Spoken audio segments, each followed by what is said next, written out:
There's one there I've mentioned about DJ2 Entertainment, but it explains a lot about a couple of our news stories, and I'll link you their site. This isn't a games dev, this is something else, isn't it? Yeah, it's You'll noticeably spot the lack of them producing video games. So just about a film adaptation or TV adaptation of this property is being made for like the last year has been these guys. Anyone that's had you scratching your head for, well, I mean, that's a real fucking deep dive, deep pull. My friend Pedro? Yeah, it doesn't really have a franchise potential. Who's to say? I mean, Bruner, that's one thing. You know, Little Nightmares, I can see it.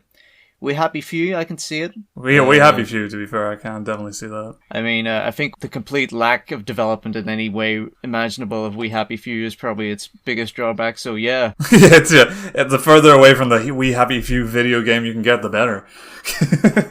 I'm pretty sure the biggest complaint that everyone had about We Happy Few was wasted potential. Yeah, exactly. So if they're putting work into it, then by all means go ahead. I mean, it'd be a shame to let that very interesting premise go to waste. And Disco Elysium, you know, it's on the to-do list, but I don't know enough about it to really say. I mean, apparently it's a real novelist's game. Yeah, it's a writer's game. I've been playing it. I'll put a footnote here because I think I'll open the episode with this conversation. Viewers, we're looking at a company called DJ2 Entertainment, who have been behind a lot of the recent announcements for video game adaptations to TV and film, including, as Lawrence has said, We Happy Few, my friend Pedro, the shooty indie game, and Disco Elysium. Also, a Life is Strange TV show, I think. I mean, isn't it already a fucking, like, straightforward narrative? Do they really have to, like, strip one more element away from it? Well, as you know, Lee, video games as an art form are inferior to... Yeah, very, very illegitimate. And until a property has reached the big screen or the small screen, can you really say that it has achieved apotheosis in any meaningful way? No, I mean, even from this grave, I can barely see Roger Ebert's penis fucking standing alert, so... What an inferiority complex this industry has. Seriously. Fucking, alright, so a couple of the projects that they have on there, aside from the ones we've listed, Vampire. Yeah. I have not played it. Looked cool in concept, and then I heard a lot of meh about it. It's actually on my list because it's a nice sort of mid-range AA game, as we're calling it these days. And it's like, hey, it's like British World War I veteran doctor as a vampire angsting during the Spanish flu epidemic in London. I'm like, oh, yes. It's a good concept. That ticks a lot of boxes for me. We've got Sleeping Dogs. If anyone recalls that, it's the spin-off / follow-up to the True Crime series that came out years and years ago. Oh, because I was a fan of the True Crime series. I never played Sleeping Dogs, or not yet. Apparently it's really, really good. That's what I've heard. And I've seen a bit of gameplay of it even recently, I think, on Matt McMuscle's channel not too long ago. And I was like, fuck, this still looks fun. I'd probably give this a go. I mean, a Sleeping Dogs adaptation, I mean, really, just throw in a bit of John Woo, there you go, problem solved, easy. Yeah. Very easy to imagine. I think a lot of these, depending on what they're being adapted to, you can see, like, I mean, my friend Pedro might work in an animated show for adults on, like, Netflix or Adult Swim. Life is Strange. Yeah, wistful Netflix teen drama. I can get that. We Happy Few, that could also be totally live action. It's a feature film for We Happy Few. That's a good call. I think that's a concept that could work really well, and it certainly can't do any worse. Ruiner would work well. I've not played Ruiner. You have read Neuromancer Knife, which means that you have played Ruiner. Alright, very good. This all comes off the back, by the way, of the only reason we're talking about these guys is because Indivisible is getting a TV show. Now, Indivisible, they're from your Skullgirl guys. Lab Zero Games. Probably the biggest complaint about that game is the lack of any real narrative meat to it. The art style is great, the sound is great, it plays great, but the characters are nice, but they're not really given much opportunity to shine. Yeah. So an animated series, which we have to assume this is, because I couldn't find any confirmation as to whether it was or not, but almost certainly, like a live action series, that's not gonna happen. Yeah, who would rid themselves of that charming art style for fucking live action adaptation of Indivisible? So word on the street is cautious optimism for this one. The only reason I brought all this up anyway was in general is because it was technically follow-up, I guess, because we had talked about Lab Zero. And the Fallout TV show as well. Yes. I have to say, a bit of a renaissance for video game adaptations in the last 5 years, I want to say. Well, it's hard to say if it is or isn't, because it's all coming from this one company. And of the projects named, only their smaller credits in the Sonic the Hedgehog film actually happened. I'm interested to see, to be honest, I'm not really interested to see a lot of them. Maybe Vampire. Disco Elysium. Disco Elysium is a game I'm playing. Slowly.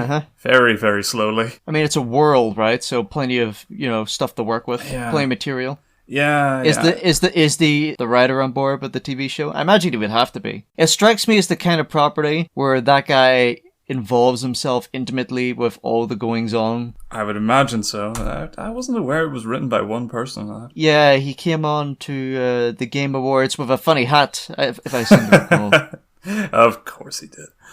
Robert Kurvitz. I'm not seeing anything about his involvement, but then it's such early days. I suppose that's the intent of executive producers having the rights to a TV show could mean anything realistically, and that's why this is why the sort of announcement period of all these shows coming out is rather galling. Yeah, and what time frame are all these announcements being made? But that's what I mean. Like, a lot of these have been like the last 2 or 3 weeks. My friend Pedro was only the other week, and whatever we were talking about the other week literally was that week. Fallout. Well, Fallout's got the might of Bethesda and Todd Howard behind it.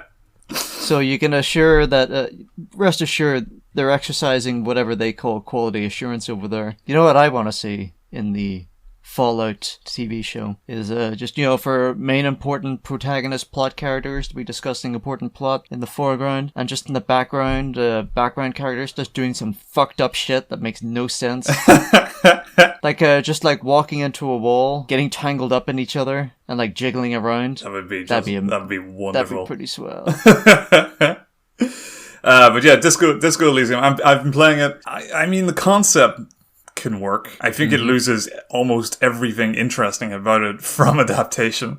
Like the entire game and the way it's set up is that it has to be a game. Well, exactly. It's just a bombardment of narrative based on second-to-second choices. I mean, you could absolutely strip that down to, I don't know, I guess they could do they could go a Legion way about it. I didn't really watch it. I know it exists. It's like an X-Men show called Legion about Professor X's son, and never heard of it. He's a mind-bending psychopath who can't trust his own brain. I mean, oh no. Yeah. Apparently it's quite good. Or so I've heard. I suppose a conversation could be had on the merits of TV as a medium for video game adaptations as opposed to film, because, it's been done to death. The video games adapted the film discussion about how they're all shit, with only a few exceptions. But my own personal feelings aside, I feel like the Netflix adaptation of Castlevania has done very well for itself. That's true. Yeah, I think it's weird, because while I agree that TV is definitely a better format in general for sort of the wider ranging stories and sort of episodic nature of video games in terms of their narratives,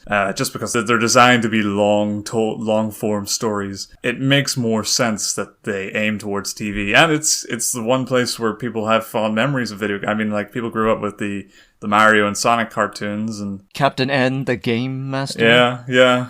I mean, the Sonic Boom TV show was very good, I've been told. Yeah, I've seen bits of it. Better than the video game. Certainly in writing terms, it's untouchable. But at the same time, recently, video games have gotten pretty semi-decent in films. Mostly so long as they are aimed at kids. So we've got Sonic and Pikachu. And have intense oversight from the studios behind the video games in order to assure quality control, which is a double-edged sword, as we'll get into later on. Yeah, exactly. So we've had a nice intro preamble, but did you have a week? Because I had a week. Not a great week, but I had a week.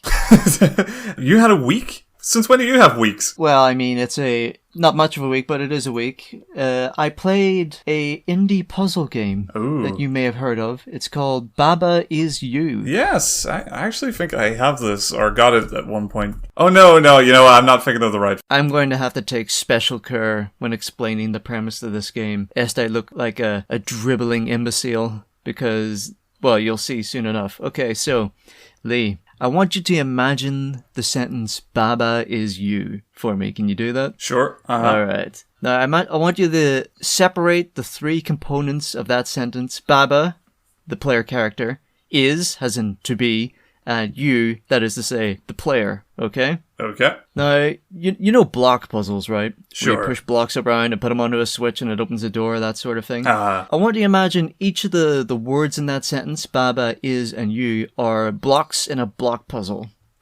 Okay. Now, imagine that there were other words like flag, is, win. There was a flag on the map alongside the player character. So an actual icon of a flag, also the word flag. Mm-hmm, that's right. Now, you have to bring Baba to the flag. Easy enough done. Wait, is it the word Baba? No, Baba the character. You have to bring Baba the character. But I thought the character was you. Ah, I see that I have misexplained this. I have failed. Homer, could we have a word with you? No. I must have phrased that badly. My English is how you say inelegant. I meant to say, may we have a brief, friendly chat? No. Once again, I have failed. We request the pleasure of your company for a free exchange of ideas. So, imagine replacing the word Baba with the word flag. So now it becomes flag is you. Okay. Mm-hmm. That means that instead of controlling Baba, the character, you now control the flag as if it were the player character. Okay, cool. And now you'll have other things like, say, there's a wall surrounding the flag. In the corner, there will be a series of rules that says wall is stop. That is to say, if you try, you, meaning Baba in this instance, try to move past the wall, it would stop you, as a wall is wont to do. But if you were to push the wall is stop, like say, if you were to push wall out of the way, so it just says is stop, the wall would lose the property which allows it to stop you, so you could walk through the wall in order to get to the flag, because flag is win, and that's how you win the puzzle. Okay, yeah, okay, right. So wait, in this concept, so if you remove stop, you can basically walk through the wall, but what if you remove wall? Same thing. It needs to form a complete sentence in order for the effect to take place upon the game world. So, say you have an is-win, two blocks that say is and win, but flag is nowhere to be found. Well, you could push it so that wall is win, and then you could move Baba, that is to say you, into the wall, and then you win the level because wall is win, and you met the win condition. Very cool. It's fiendishly difficult. It wastes I can no time imagine. Getting extremely complicated. It's like it's the worst combination of a sliding puzzle, as in like those actual sliding puzzles, like where you have one space and 9 tiles, meets that fucking alchemy game I described a couple episodes back, or Space Chem. Yeah, the conservation of space is a big problem because you're on a grid, and if you push a block, cast your mind back to those classic top-down... I immediately transport myself to the first Pokemon game where you got the boulders in the caves. That was the exact example I was thinking of. So ingrained, is it? Mm-hmm. So, it's easy to screw yourself over in any level. It's possible to accidentally push Baba out of the Baba is you, or the is out, or the you is out. So just formed Baba is, thus breaking the sentence. And in doing so, breaking your control over the character because Baba no longer is you. And in that case, does Baba just run free until something collides and just starts messing around randomly, or is the game over at that point? Everything freezes, Baba freezes, and some dour, rumbling ambient music plays because... Alright, okay, you've got a mental breakdown on your hand. Yeah, basically. Sure. Alright, cool. It's really cool. It has a very simplistic art style. It won some indie game jam award 2017, I think. Which means it has the most bare minimum of assets imaginable. It's got like a Super Mario Brothers 3 style overworld, right? Where you'll go from world 1 to world 2, and each world has, say, 9 levels in it. I'm in world 2. Of 9, did you say? I don't know how many. If I were to guess, maybe like 10. Yeah, I'm on world 3, technically. And already I'm like... Alright. I'm confronting my own inadequacy. Staring into the void. And the void staring back with your own defeated eyes. Yeah, well, I'm going to try and finish it as best I can, but I suspect next week You can look forward to a Baba Is You update. Yeah, you can't give deadlines to beating puzzle games, man. If you could, then it's not a real puzzle game. It's not challenging enough if you can predict you'll have it completed in time for some reason. Oh, the best challenge in this, not gonna matter.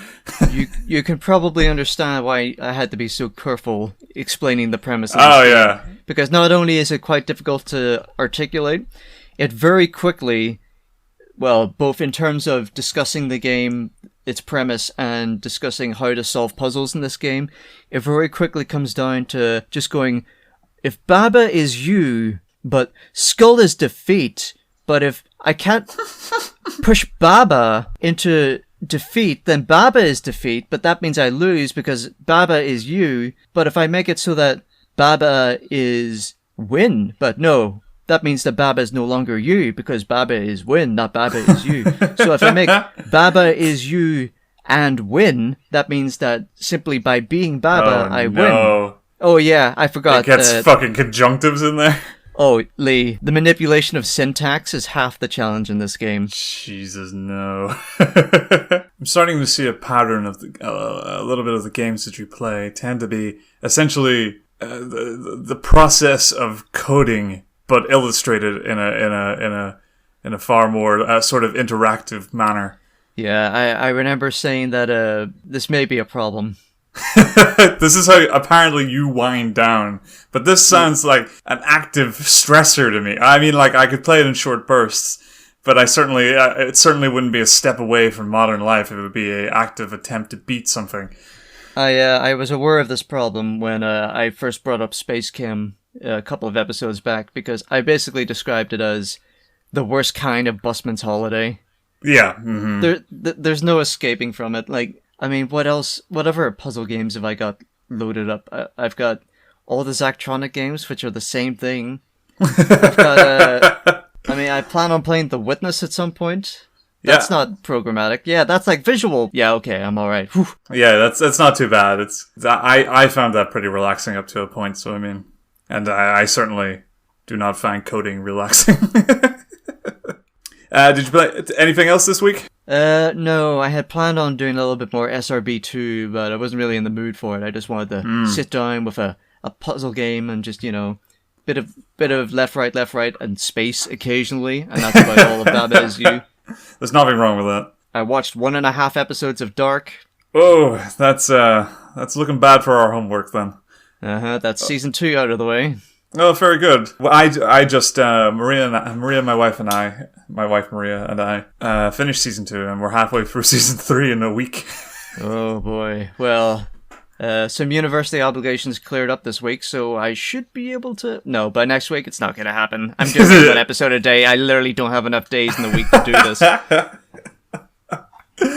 That's fine. Homework for the day when it makes sense to do so. I'm working at allowing you to give me the next homework for myself, because lo and behold, whatever it is, 2 or 3 weeks later from the last episode that I brought it up, and I think about 2 months since it was sent, my Switch Joy-Con re-arrived, and yes, that means I'm graciously allowed to return to the world of Ace Attorney Phoenix Wright. Good. So this week I've been playing a little bit of visual novels. That's kind of been the specialty. I also had plans, like you, to delve into Sonic Roboblast 2, just on your recommendation last week. But for old time's sake. Yeah, and I got it installed, and then I never didn't actually get around to it. So I've got a little back and forth rapport going on between Danganronpa and Ace Attorney. In Ace Attorney, I'm in the 3rd game now, so there's trials and tribulations. Yeah, so there's not a lot of game left, which I'm finding kind of a relief, because I've been in this world for quite a long while. And I've got this trilogy game that I've literally just, when you've beat 2 games and you don't have the satisfaction of putting it away, this fucking icon, it's the same thing that happened to me. I get fucking antsy. Oh, because you can't uninstall it until you've done all 3. Yeah, exactly. Yeah. You can't do the spring cleaning. Yeah. Yeah, same thing happened with Devil May Cry. Same thing happened with Crash Bandicoot games. But yeah, so I've had this fucking icon on my home screen what has been at least a year? maybe more. But yes, back to that world. And it's good. It's interesting. I think it's really interesting to be playing these two visual novels back to back or sort of side on side. Because Ace Attorney is obviously the massive inspiration, inspirator for Danganronpa. The progenitor. Yeah, where the genetics come from. Mm-hmm. Yeah, there you go. Got it in. Check it off the bingo book. But it's interesting to see a couple of years, a totally different studio taking on the same concept or the same general game structure and applying it to a totally different concept. It coming out like a decade later or so than the third Phoenix Wright even. It's interesting to kind of contrast and compare them a little bit. I finished the second trial for Danganronpa this week. And meanwhile, I finished my first return trial in Ace Attorney this week, which was the first one to introduce Godot. Everyone calls him Godot. Isn't he the coolest? Yes. And his theme song is the coolest. Yeah, and he appears, and the theme song plays, and you're like, this is too much. He's not just cool, as in he's cool. He's cool in the traditional character trait. Cool. He's a real jive cat, you know. Yeah, I really like him. It's interesting. I really like all three of the prosecutors. It's surprising to me how they can consistently just pull out like the coolest guys you can. Franziska, cool. Edgeworth, cool. Yep. Cool. Manfred, cool. Godot, cool. Winston Payne, not cool, but that's okay. That's the point. So he's cool. I guess they reserve some of the best characterization for the prosecutors because you see them so often. Because some of the fucking side characters and witnesses they bring in can verge on no character, just annoying. just one annoying trait. There was the whole fucking one in the last game with the fucking circus. That was like a whole episode full of annoying people. You didn't like Regina Berry? But she's so cute though. Jesus Christ, like she's naive and innocent in a world where everybody's a fucking psychopath. But yes, I'm enjoying returning to Ace Attorney. Although I'm seeing a few things that I am enjoying a little better in Danganronpa. I want to wrap up Ace Attorney now in its place because it kind of feels like a step back to a more classic naturally approach, which makes sense, of course. It just struck me with the difference because I didn't realize at first why I felt like it was missing something, and then I had to sit down and kind of pinpoint exactly what was wrong because it's not like I don't really have any problem going back into older games. I can see what I'm missing as well as I can see what I've gained. And the same goes for Ace Attorney. You know, I appreciate distinctive themes and a kind of stripped back investigation system, and also that you like traveling around in Ace Attorney is just a matter of clicking on locations, where in Danganronpa you trail yourself through an area that it doesn't really have any features or anything to immerse yourself in. It's not like Persona where you're walking around a town full of people to talk to or anything. It's just a hallway. It doesn't feel like a chore to move from area to area like it does in Danganronpa.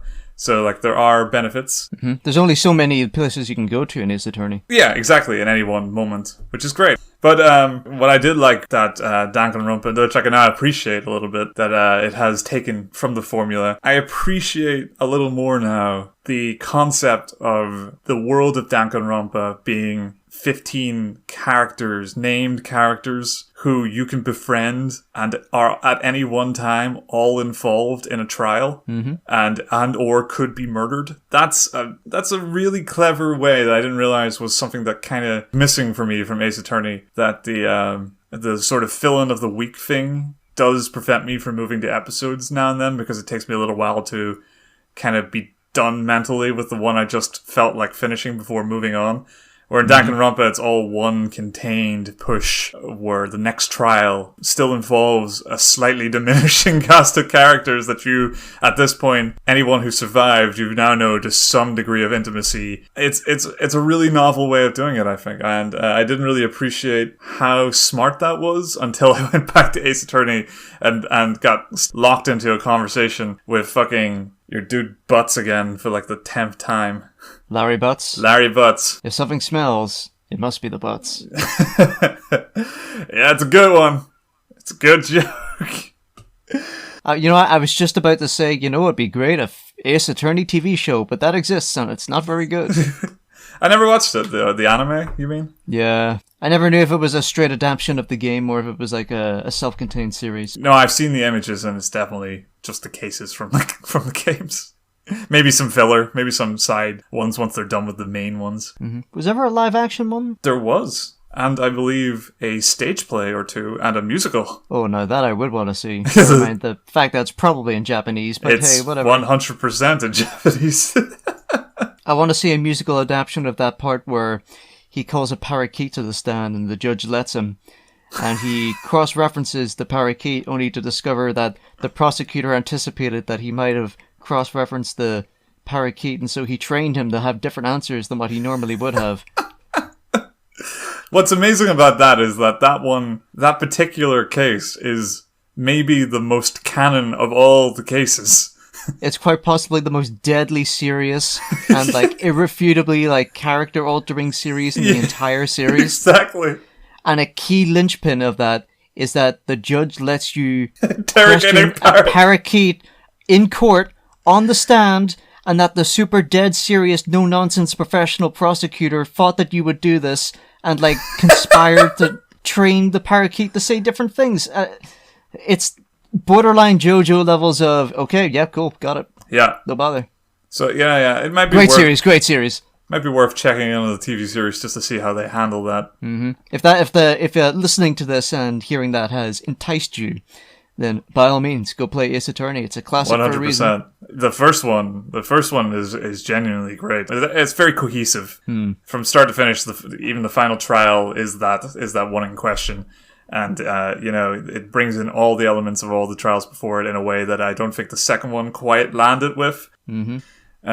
Plus, you care more about the main prosecutor in the first one. Oh, I liked Franziska. Oh yeah, no, I mean, of course she's great, but Edgeworth is a far fuller character than Franziska. Hard to compete with Edgeworth. Yeah. His name's Edgeworth. Come on. It's pretty great. But yeah, it's been good with visual novels. In fact, it has had me interested enough where I guess we never really broached this topic. Audience, in my spare time, I'm a writer. I do writing. I'm very pretentious like that.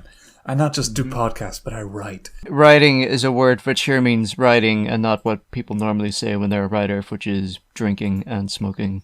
Oh, yeah, of course. Is whiskey and cigars. Yeah, but I was interested. I had a good idea. I had a great idea. I had to tell everyone I had a great idea.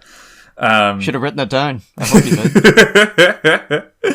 I had a fun concept that I thought, unlike the usual stuff that I write, might be more fun in an interactive medium.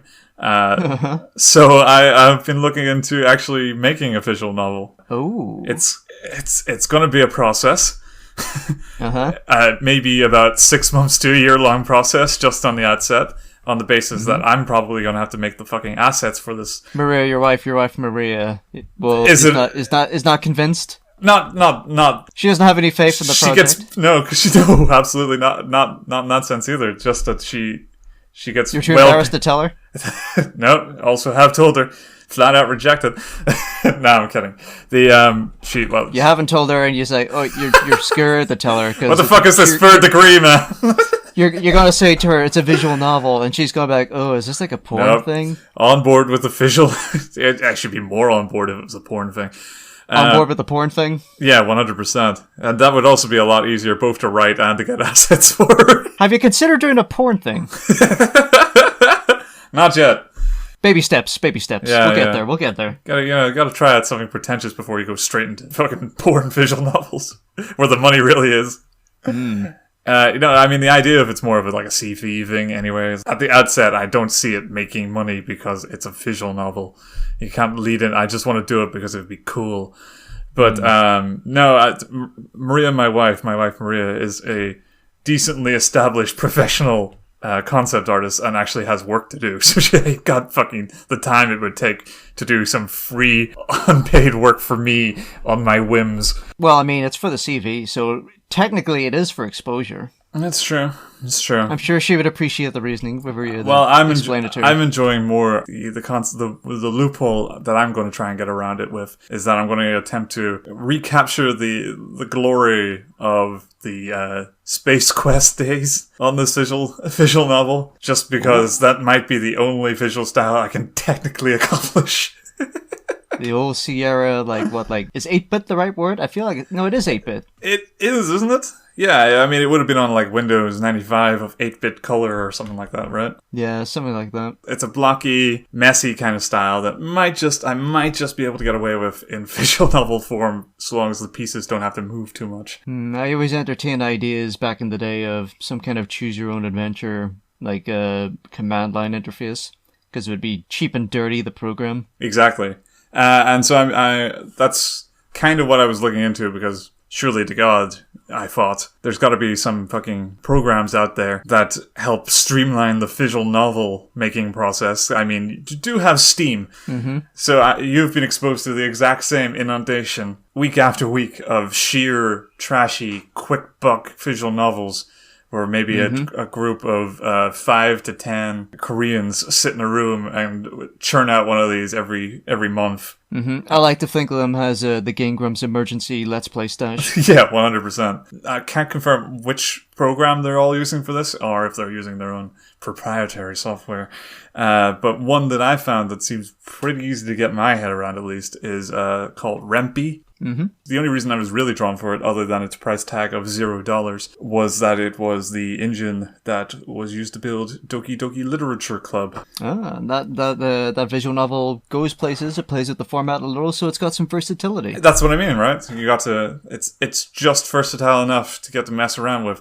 And opening it up, I've been fiddling around with the tutorial and all. Pretty straightforward. It runs on Python, which isn't too rough. No, it's very high level. It's very similar to English, so you can guess a lot of your way through it. Exactly.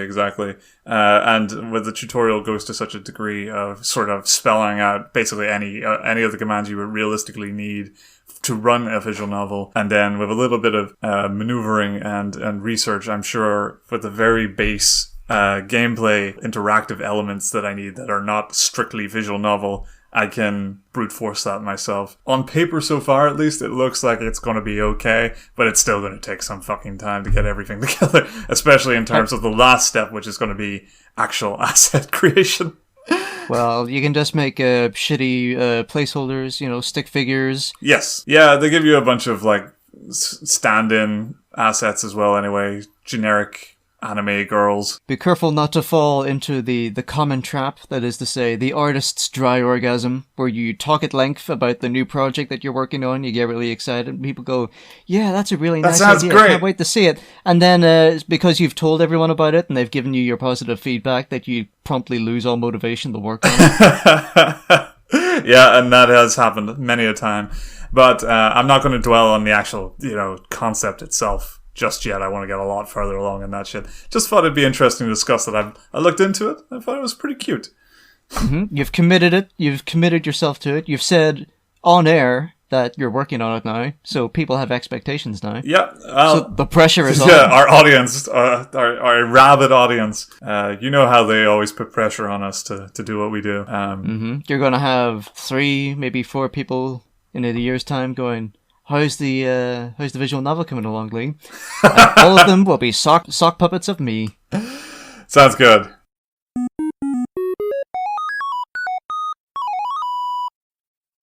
All right, give us our jingle, Lawrence. All right. Well, You set yourself up as the jester of jingles here. You gotta. I did do that, didn't I? Okay. Let's see. You know what? Let me think of an obscure Aphex Twin bit that no one can remember except me, and I'll just rip that off, and it'll be fine. Let's see. No, that's too famous. That's too famous? I don't even know what you're talking about. Oh, you never listened to the Aphex Twin? Well, I mean, he's a bit... It's too famous? On the electronica journey that I have been slowly but surely giving you nudges towards. That's right. He's like the next couple of steps down. He's like the midway, mid-boss Aphex Twin. I love that you already described this. The process of getting into electronica as a gradual descent. a spiral downwards into depravity. It's like my parents always told me. Boop, boop, boop, boop, boop, boop, boop, boop, boop, boop, boop, boop. The news. Alright.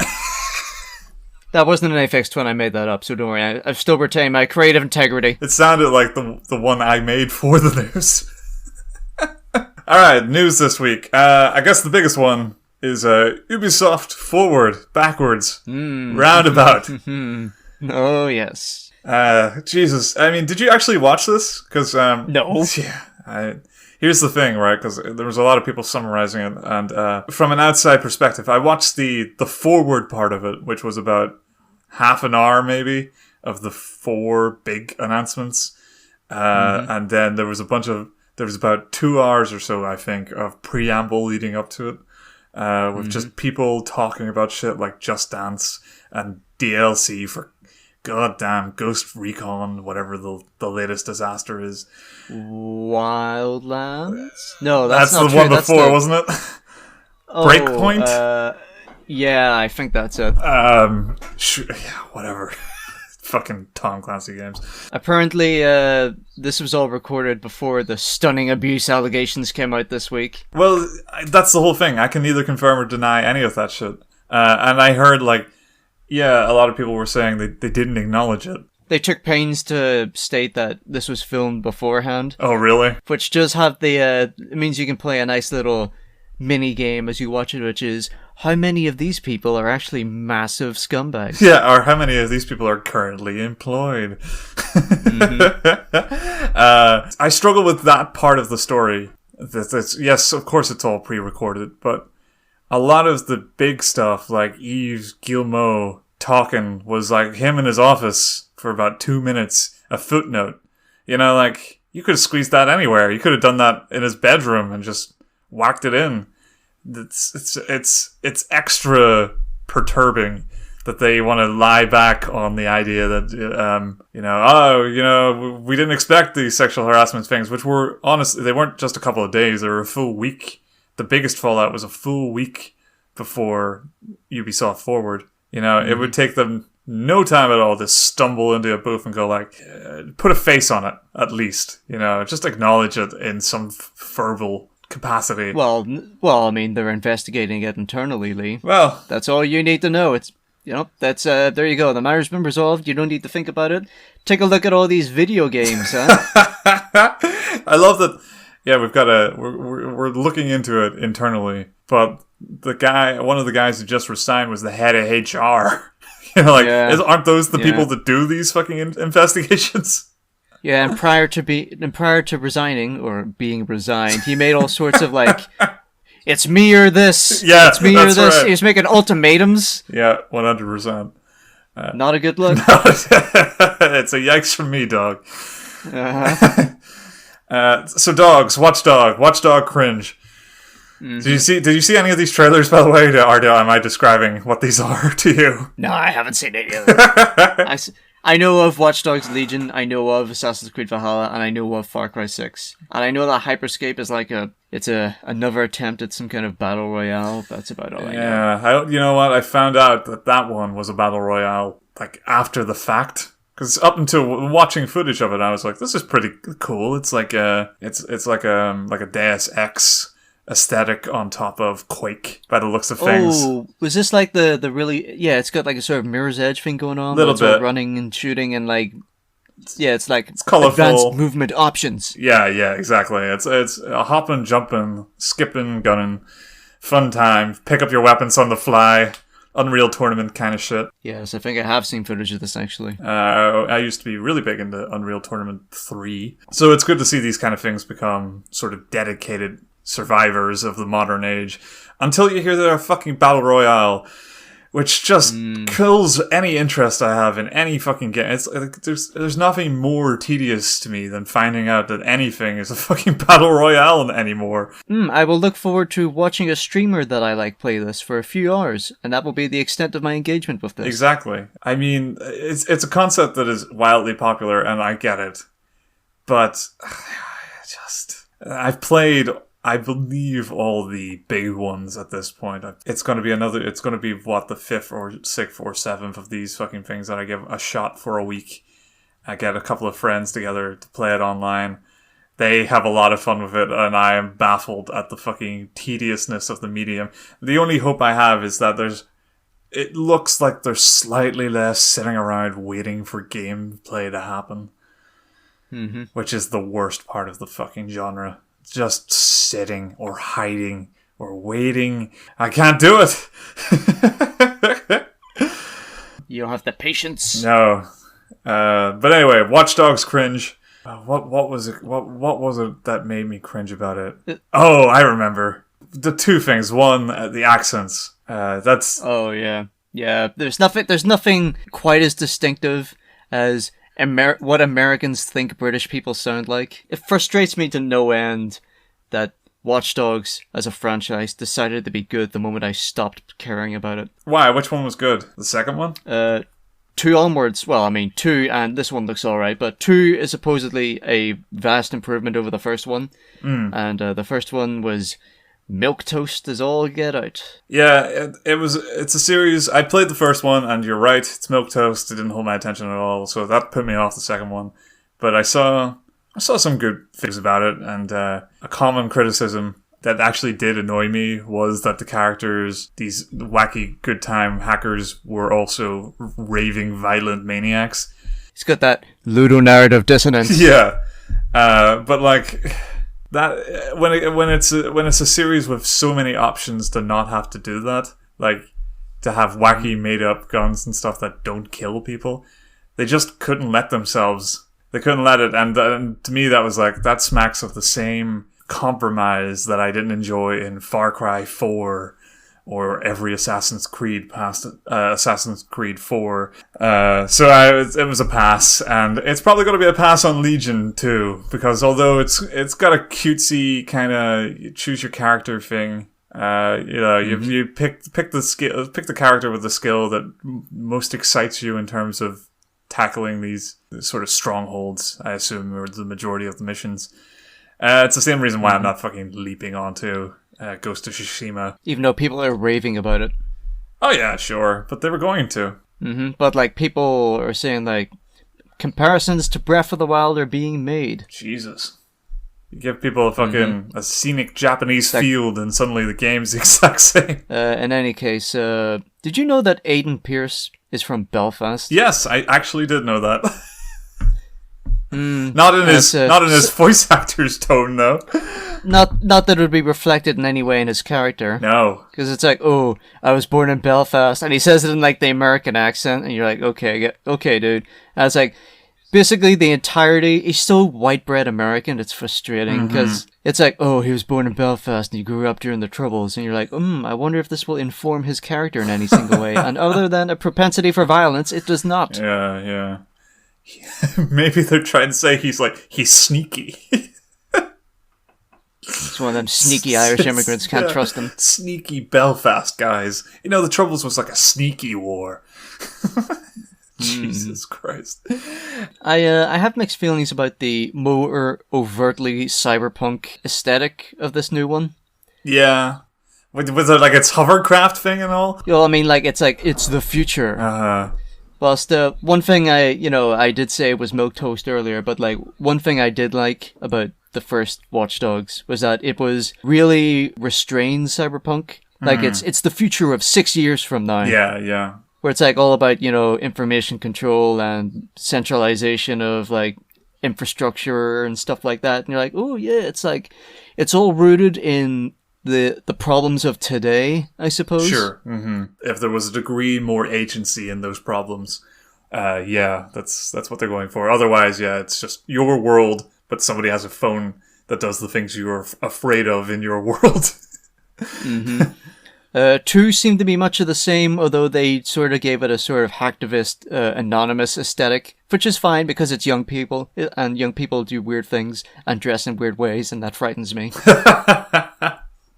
But with this new one, they seem to be going full hog. Oh, all the cops are in like futuristic riot gear, and there's like hovercraft, and there's drones everywhere, and you're like, okay. It's a society that's authoritarian. What don't you get about that? They would have robots and flying cars in the authoritarian future. That's perfectly sensible and not at all road. Yeah, I know. I mean, that's the second of two things that make this Watchdog cringe, which I think you probably would only exist in trailer form. Was that they took a quick little spin on the famous speech against the Nazis, the first they came for the communists and I did not speak out. You know that one, that poem by let me get his name, Martin Niemöller. You know, they took a little spin on it for the basis of advertising Watchdogs as a people versus the space authoritarians. And they did the whole thing, but they basically find and replaced most of the important words. So it became, first they came for the foreigners and I did not speak out. Sorry, I didn't put enough of a cringe-worthy British accent on it. First they came for the foreigners and I did not speak out because I was not a foreigner. And it goes on, like, first they came for the street artists and I did not speak out because I am not a street artist. Ah, Jesus fucking Christ. It was hard to fucking watch. Do you know what it reminded me of? It reminded me of that one episode of Love, Death and Robots that we watched. Oh, yeah? Yeah. The one with the monster fighting ring?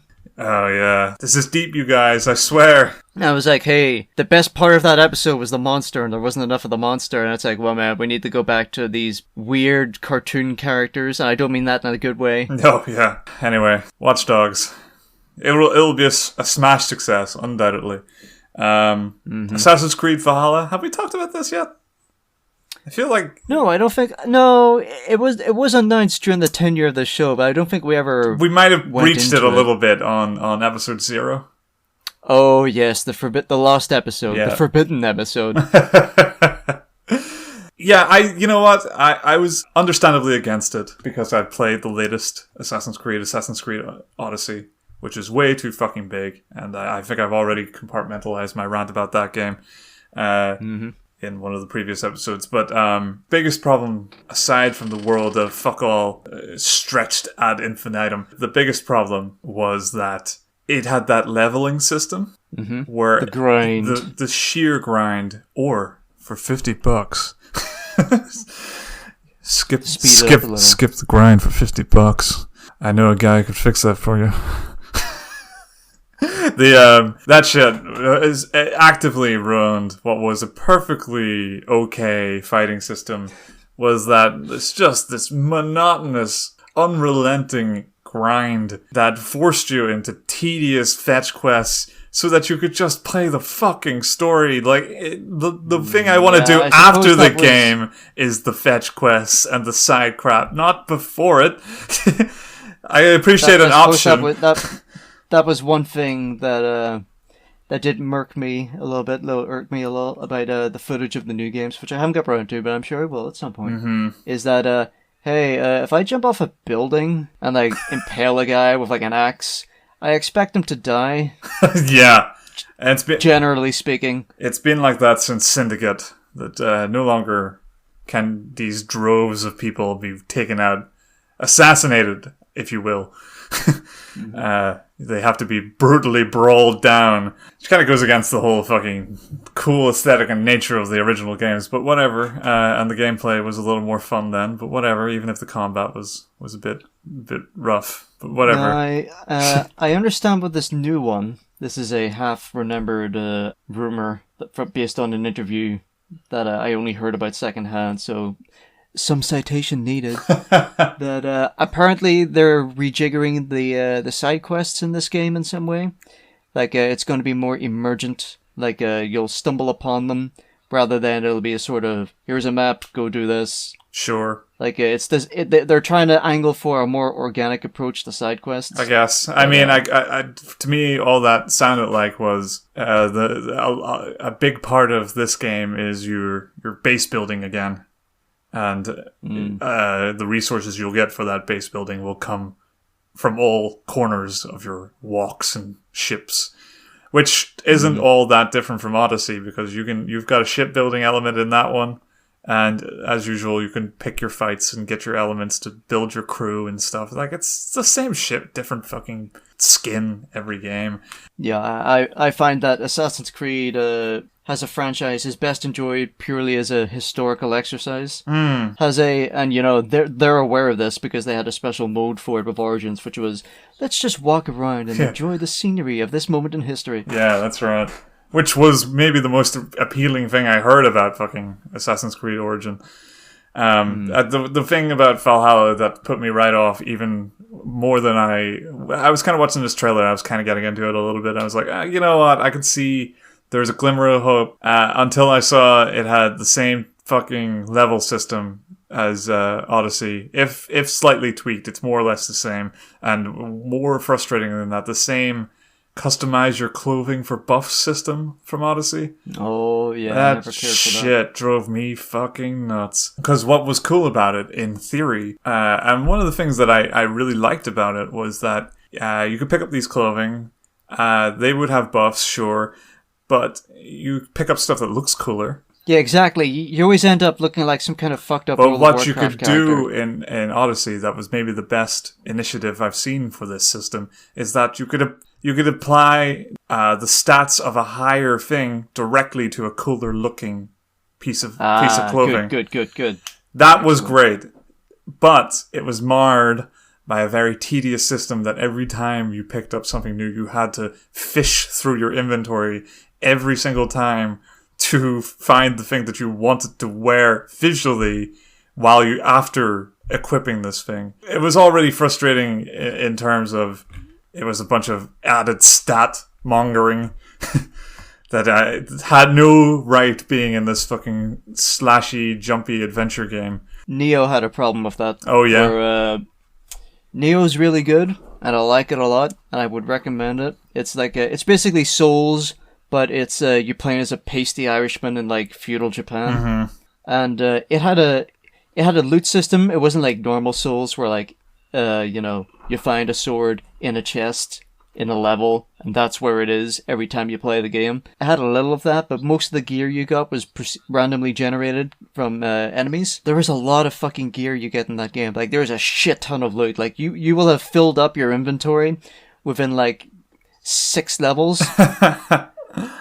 Now, there is ways to get rid of it. Like, you can drop it, or you can convert it into money, or convert it into souls, or into, like, crafting materials more for, like, numbers. Different armor later. Yeah, exactly. But Nioh did something that I've never seen before, and I would like to see again, which is you can go into the options, and you can go to the prompt to pick up an item just doesn't appear if it's below a certain level of rarity. That's pretty good. So, like, you'll kill an enemy, and you'll run over, and the prompt to pick up what he drops isn't there, and you go, oh, I guess it was worthless then. It's of no use to me. Fuck yeah. So, like, you'll get a really good set of armor, and then you'll be like, okay, so I want anything that's better than this, I want to be able to see it so I can pick it up. Anything that's worse than this, I'll ignore it. So as you go through the game, you'll be like, okay, I don't want to see anything that's common or lower. And then, okay, uncommon or lower. So much time saved. It's a really nice quality of life feature. And in more loot-based games, I would really like to see it because it's just a real, you know what? They know what's up. They know what's up. They know what's good about these games, and they know that you don't want to waste your time. Yeah, Jesus. Well, in Assassin's Creed, you can pick up 8 pairs of the same pants, but you might as well hold on to them, because I think there's a guy who will let you sell pants and or fuse pants together to make better pants. It's like Persona for clothing. Anyway, fucking Valhalla, who gives a shit? Looks... Vikings. I like Vikings. I like this period of history. Yeah. I'm looking forward to fighting Ethelred the Unready, if that's who that is. I think it might be, but hey, we'll see. I like that they brought back you can choose your gender for the character. Again, I thought that system worked really well in Odyssey. I liked playing as the female whose name escapes me. Alexandra? That's not right. There's Alexios and the other one. Anyway, I appreciate that they've been very canny. They've been choosing settings where a female character is like historically justifiable. You know, just to stave off all those historical accuracy, like whiny people. Because like, hey, the Vikings, they were very egalitarian for their time. You know, they had shield maidens, they had Valkyries and all that. Because you know, well, I mean, like there's the Victorian one. Or, what's her name? Evie? Is her name Evie? Evie, yeah, that's definitely one of them. The other guy. Jamie? Jacob, I think, is the other one. Oh, Jacob. That sounds right. Yeah. Like Evie is supposed to be masquerading as like a petite sort of gentleman lady sort of thing. But like you can still beat down guys like 3 times her size in groups of 10 in like a underground fight club. And you look at that and you go, okay, female empowerment, cool.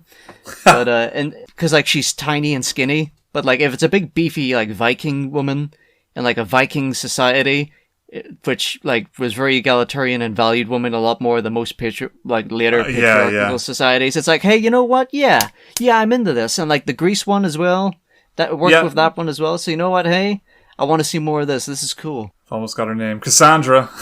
Her name is Cassandra. Yes.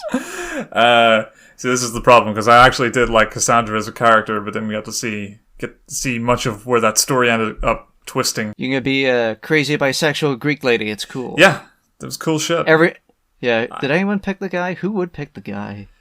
Alexios or whatever his name was. Who would pick the guy? The insecure, I suppose. You know what? I tweeted out about this. Like, if you're playing like a fantasy game like Oblivion or Skyrim, and you're like, if you pick like the default like white dude, like brown hair, like default race, I think that you're a psycho and you've got something to hide. And I think that the police should knock on your door, not to arrest you, but just to ask you a couple of questions and maybe look in your shed just to see what's in there, you know? Yeah. There's something to that. Mm-hmm. Just see what your DeviantArt page looks like.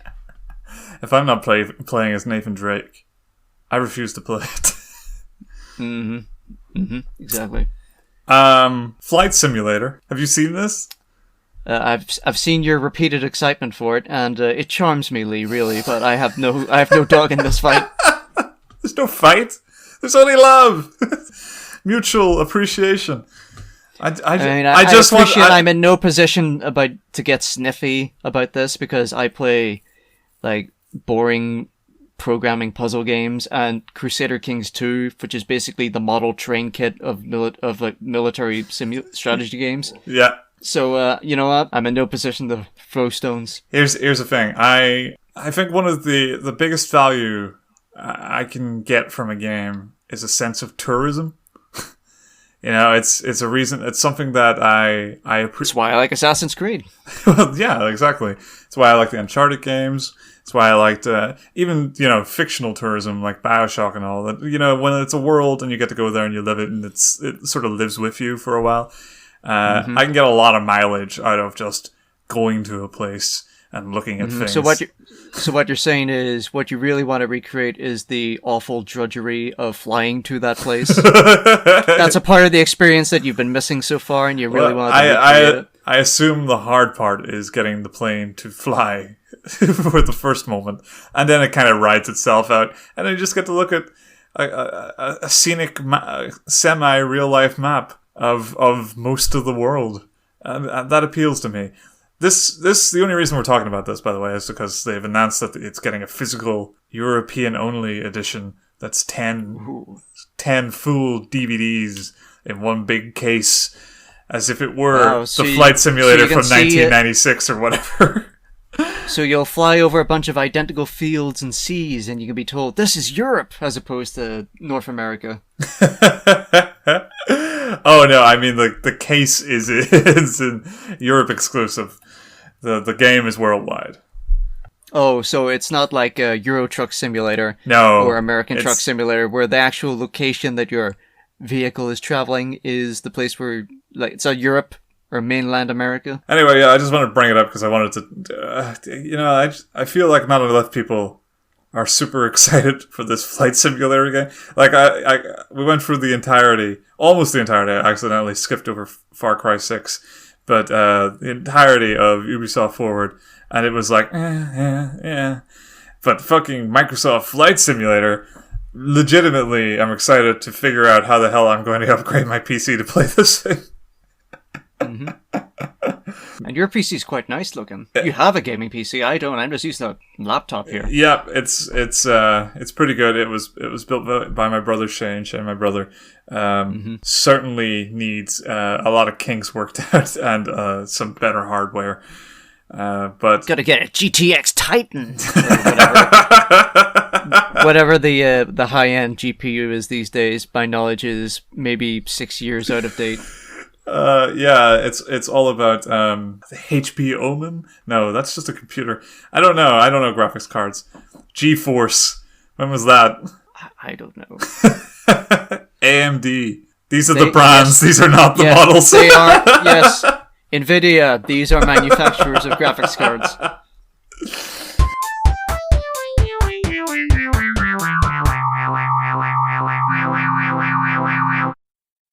Anyway, Far Cry 6, just to tack it on there. Looks exactly like Far Cry 5. It's got Gus Fring in it. Yep. Playing, it's Gus Fring, and he's playing Gus Fring. I'll link to a really good video on this, very short YouTube video, about how casting people has kind of robbed us of memorable video game only characters as of late. Well, I mean, that's only true for the big budget studios that can afford to get a name. That's all that I mean. Like these are some of the big games coming out, and so far this year, I think the biggest names in new video game characters are maybe some of the villagers in Animal Crossing and your guy from Sekiro. No, not Sekiro. The new one. Ghost of Tsushima. That guy. I'm sure he has a name. It might just be the samurai. I'm sure he has many names. Yeah, anyway. It's a good video. Worth checking out. I felt immediately that it came straight to mind the moment I saw the Far Cry 6 trailer with Giancarlo Esposito and being like, ugh. That actor's really fucking talented, and it would have been great to see him play something that wasn't just his face. Mm-hmm. That wasn't just Gus Fring. Yeah. It would have been really exciting to have that sort of animation and intensity from an actor, but have a distinct character who isn't an actor playing a character in a world, in a medium where they don't actually have to have the faces of that character or that actor. Yeah, I remember the days when the AAA studios, what they would do is they would just make a character that was like an ersatz of a famous movie character, and then just make it slightly different enough where it couldn't be sued or directly tied to them. Yeah. And then we would just develop on that character and call it a day. Yeah, like Snake and Snake Plissken, Exactly. Or Deadly Premonition, which I guess is still a thing, so I guess the spirit isn't completely dead. That's true. That's a good point. What else we got? We got Nintendo. Yeah, this is an interesting one, isn't it? Yeah, this one was actually confirmed a lot of things that I had suspicions about over the last good while. Yeah, the observation has been made by many people that the RPG division of the Mario games always seems to be entirely at odds with Nintendo proper. They seem to be bursting at the seams with personality, seem to be in active defiance of like Mario canon. And the reason why that is because they are in active defiance of Mario canon and Nintendo is trying to clamp down on them. Yes. So the news was it was sort of that Intelligence Systems, is that the guys? Maybe not. Maybe that's the Advance War guys. Either way, they make the Paper Mario games. And if you've noticed a distinct lack of exciting and original characters in the latest Paper Marios, it's because they were given two options, essentially. One was they could go super, super visually distinct from anything related to Mario, a la Super Paper Mario, and so that nobody ever thinks, oh, that's a Mario character who could ever integrate into the real game at some point. Or you can lean right into established species that exist within the mainline Nintendo Super Mario games and just sort of do color variants on things that are already there, like Toads. No unique designs. With no unique designs, exactly. So we've seen both ends of the spectrum. Obviously, to me, this seems like something that's kicked in around the Super Paper Mario days. Before we went Sticker Star, yeah. Because I remember I never played it myself. I'm watching a Let's Play of it right now. But Paper Mario, the 1,000-Year Door. Yeah. It had a lot of really unique and interesting character designs. Like there was a Goomba variant, there was a Koopa variant, there was a Yoshi variant, and they all had they all had personalities and quirks, and they was all very charming. And you always go, I wish I saw these characters again. They're very nice. And now you know why. Not only that, there's whole species of characters. There's like fucking dog pirate characters and shit. They were made to be thrown away. Yeah, I think the whole thing is that they were basically, the story is basically, not just are they saying any original characters have to be burnt for every entry, but that they couldn't lean too hard into the distinct Super Mario cutesy rounded style if they were designing anything. So they had to go super abstract if they're going to make anything new. So I think there was a line at some point. Thousand Year Door had a bunch of characters that are unique to Paper Mario and do look like they're in the style. But as of Super Paper Mario, every NPC and antagonist is a kind of vector-based form. And then after that, they went the other way, where they stopped having unique characters and they were bringing back characters from older Mario games. And then in the latest one that's just come out this week, the Origami King, yeah, they've gone so abstract that they're like household items, so like that you can't bring back Stapler into the next Mario game as the recurring antagonist. So the system works, I guess. Does it mean people are happy? Yeah. Thousand Year Door had a lot of weird stuff in it. Like the first town you ever went to had like a gallows. Yep. With like a noose.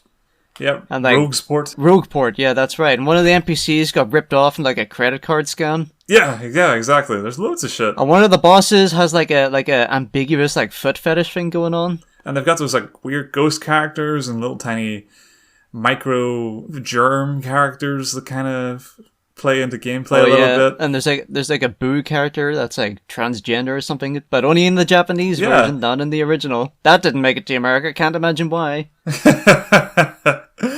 Those are really memorable things. Like Vivian and all, they're all very memorable characters that you just haven't seen since. I struggle to remember the Super Paper Mario ones. The one I remember the most is the Luigi in a mask and a cape.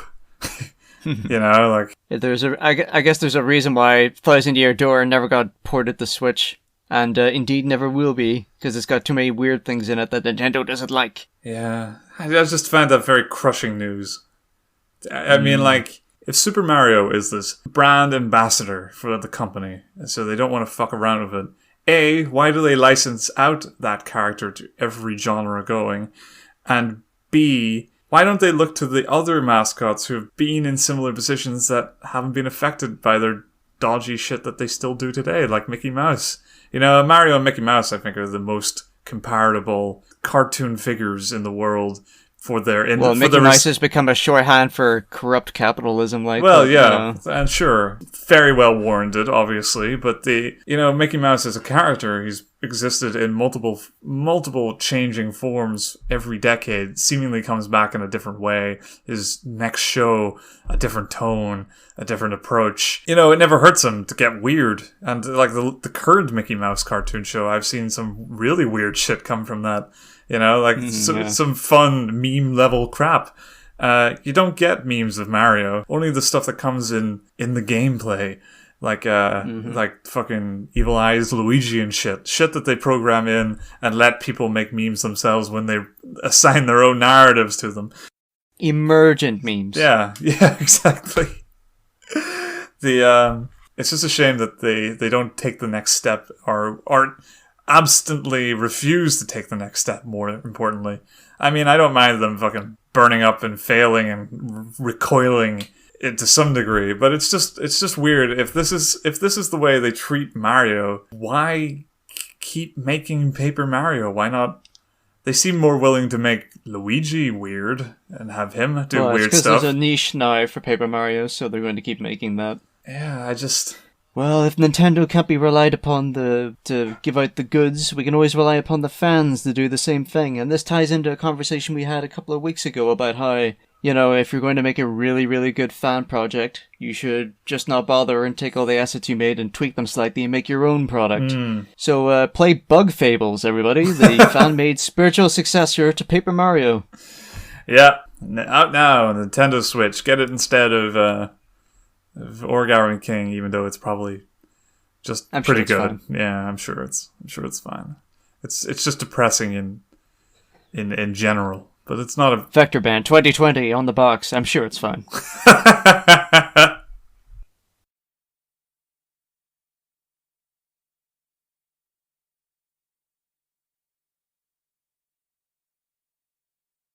Can imagine your eyes lighting up stars. My next fix. 51 traditional games that are too boring to ever talk on a podcast. I can't wait to breach this with our audience. I'll build them up with a visual novel conversation, and then I'll sweep them into the fucking traditional tabletop game arena. Won't that be epic? Surprise, bitches! This was a traditional board games podcast all along. You fell for it. The people who follow us on Twitter will be thrilled. Coming up next time, our Settlers of Catan expose. Yeah. Well, to be fair, we definitely will have that at some point. Well, I'd like to be more facetious about this, but there's going to be board games mentioned in this show at some point.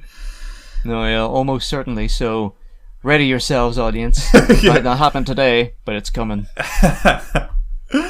I'm looking at the feed next to my computer monitor right now, and we seem to have lost all of our weekly listeners that we've managed to accrue over the last couple of weeks, so we're going to have to put in an emergency Dark Souls Cubbyhole. Please tell me you did something this week. This week on Dark Souls Cubbyhole, Lee got super fucking frustrated trying to get away from the one bonfire he had already conquered before, and spent about an hour banging his head against the wall until he got to a point of absolute frustration and stopped. Oh no. You didn't put anything into luck, did you? No, gee, I haven't even really got it. I think the problem is I haven't really got a chance to level up.